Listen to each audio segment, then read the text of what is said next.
ප්‍රදේශීය සභාවේ සභාපති ලසන්ත වික්‍රමසේකර මහතා සිය නිල කාමරය තුල රැඳී සිටියදී වෙඩිතබා ඝාතනය කෙරුණේ පසුගිය 22 වැනිදායි. වෙඩිතැබීමෙන් පසු සහකරුවන් යතුරු පැදියකින් පලා යන අයුරු සහ අතර මගදී ඔවුන් වෙන්වෙන් යතුරු පැදි වලින් ගමන් කරන ආකාරය CCTV කැමරාවල සටහන්ව තිබූ අතර ඒ ඔස්සේ සහකරුවන් සොයා පොලිසිය විමර්ශන ක්‍රියාත්මක කළා. එහි ප්‍රතිඵලයක් ලෙස ටැකිරාව පොතානේගම නිවාස 50 ප්‍රදේශයේ කමතක් සඳහා භාවිත කර අතහැර දැමූ නිවසක සඟව සිටි කාන්තාවක් ඇතුළු සහකරුවන් තිදෙනෙකු අත්අඩංගුවට ගැනුණා. අත්අඩංගුවට ගැනීමට යාමේදී එහි සිටි තවත් සැකකරුවෙකු පොලිස් නිලධාරීන් සමග පොරබදා පලා ගොස් තිබූ බවත් ඔහු වෙඩික්කරු බවට සැක කරන බවත් පොලිසිය සඳහන් කළා. එම සැකකරු බොරැල්ල සහස්පුර ප්‍රදේශයේ නිවසක රැඳී සිටින බවට පොලිස් විශේෂකාර බලකායට තොරතුරු ලැබී තිබුණේ ඒ අතරතුරයි. ඒ අනුව විමර්ශන කණ්ඩායම් එම ප්‍රදේශයේද සෝදිසි මෙහෙයුම් ක්‍රියාත්මක කළා.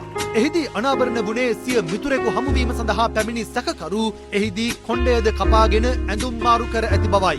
තමන් සතුව තිබූ ජංගම දුරකථනයක බැටරිය නැවත ආරෝපණය කර ගැනීම සඳහා සැකකරු එහිදී නිවසේ හිමිකරුට එය ලබා දී තිබූ අතර එදින සවස් කාලයේ ඔහු රාජකීය ප්‍රදේශයටත් අනතුරුව පස්වරු 6ට පමණ මහරගම නාවින්න ප්‍රදේශයටත් පැමිණ තිබුණා.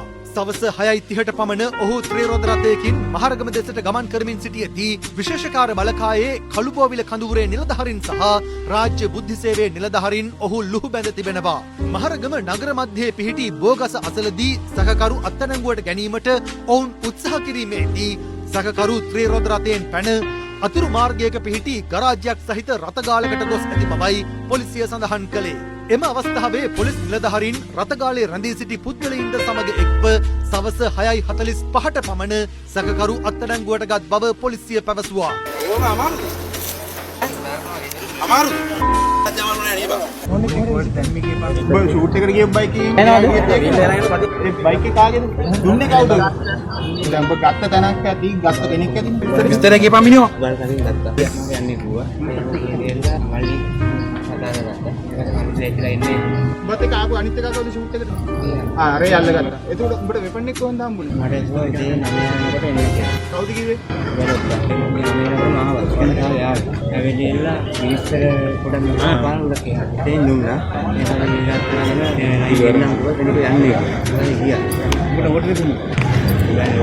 එලෙස නාවින්න ප්‍රදේශයේදී අත්අඩංගුවට ගැනුණේ වැලිගම සභාපති ඝාතනයේ වෙඩික්කරු බව පොලිස් මූලස්ථානය නිවේදනයක් නිකුත් කරමින් තහවුරු කළා. වෙඩික්කරුගෙන් කළ ප්‍රශ්න කිරීම් වලදී අනාවරණ වී ඇත්තේ රුපියල් ලක්ෂ 20ක කොන්ත්‍රාත්තුවක් මත වැලිගම ප්‍රදේශීය සභාවේ සභාපති ලසන්ත වික්‍රමසේකර මහතා ඝාතනය කළ බවයි. ලක්ෂ 20ක කොන්ත්‍රාත් මුදලින් රුපියල් ලක්ෂ 12ක් ඝාතනය සිදු කළ පසුගිය 22 වෙනිදාම ලබා දී ඇති අතර තවත් රුපියල් ලක්ෂ 1.5ක මුදලක් ලබා ගැනීම සඳහා මහරගම නාවින්න ප්‍රදේශයට පැමිණෙන ලෙස ඩුබායි ලොක්කා නැමැත්තා දැනුම් දුන් බවයි වෙඩික්කරු පවසා ඇත්තේ.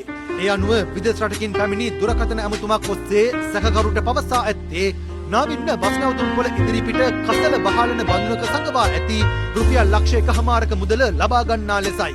වෙඩික්කරු පවසන ආකාරයට මෙම ඝාතන කොන්ත්‍රාත්තුව ඔහු වෙත ලබා දුන් බව පැවසෙන දැනට ඩුබායිහි සැඟව සිටින 34 හැවිරිදි කොග්ගල වෙල්ලාලගේ චතුර කුමාර හෙවත් ඩුබායි ලොක්කා නැමැති එම සැකකරු දැනට බූස්ස බන්ධනාගාරයේ රඳවා සිටින මිදිගම රුවන්ගේ සහ රොටුඹ අමිලගේ මද්‍රව්‍ය සහ සංවිධානාත්මක අපරාධ සම්බන්ධ කොන්ත්‍රාත් සිදු කරන පුද්ගලයෙක් බවද විමර්ශන නිලධාරීන් හඳුනාගෙන තිබෙනවා. මේ අතර වෙඩික්කරුට බොරැල්ල සහස්පුර ප්‍රදේශයේදී නවාතැන් දුන් පුද්ගලයාද පොලිසිය විසින් අත්අඩංගුවට ගෙන තිබුණේ වෙඩික්කරු විසින් ආරෝපණය කිරීම සඳහා ලබා දුන් ජංගම දුරකථනයද සමගයි.